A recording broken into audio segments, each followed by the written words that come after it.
સુરતમાં નશાખોર અને વાહન ચાલકોનો આતંક અટકાવવાનું નામ નથી લઈ રહ્યો। શહેરના મોટા વરાછામાં આઈટી પાર્ક સામેના મુખ્ય માર્ગ પર એક બેફામ કાર ચાલકે દારૂમાં નશામાં ધૂત થઈને અકસ્માત સર્જ્યો હતો। દારૂના નશામાં ભાન ભૂલેલા કાર ચાલકે માર્ગ પરથી પસાર થઈ રહેલા વાહનને જોરદાર ટક્કર મારી હતી ને કાર ચાલક અતિશય દારૂના નશામાં હોવાનું જણાતા જ સ્થળ પર એકઠા થયેલા લોકોમાં ગુસ્સો હતો। રોષે ભરાયેલા સ્થાનિકોએ નશાખોર ચાલકને કારમાંથી બહાર ઢસડીને જાહેરમાં બરાબરનો મેથી પાક ચખાડ્યો હતો।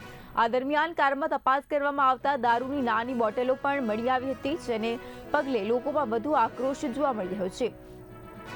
ઉત્તરાયણ પોલીસનો કાફલો ઘટના સ્થળે દોડી આવ્યો હતો અને લોકોના મારના કારણે ઇજાગ્રસ્ત કાર ચાલકને પ્રાથમિક સારવાર અર્થે હોસ્પિટલમાં ખસેડ્યો હતો। કાર ચાલક કિશન ચુડાસમા નામનો યુવક હોવાનું સામે આવ્યું હતું। હાલમાં ઉત્તરાયણ પોલીસે આરોપી કિશન ચુડાસમાની અટકાયત કરી તેની સામે દારૂના નશામાં વાહન ચલાવવા અને અકસ્માત બદલ કાયદેસરની વધુ કાર્યવાહી પણ હાથ ધરી છે।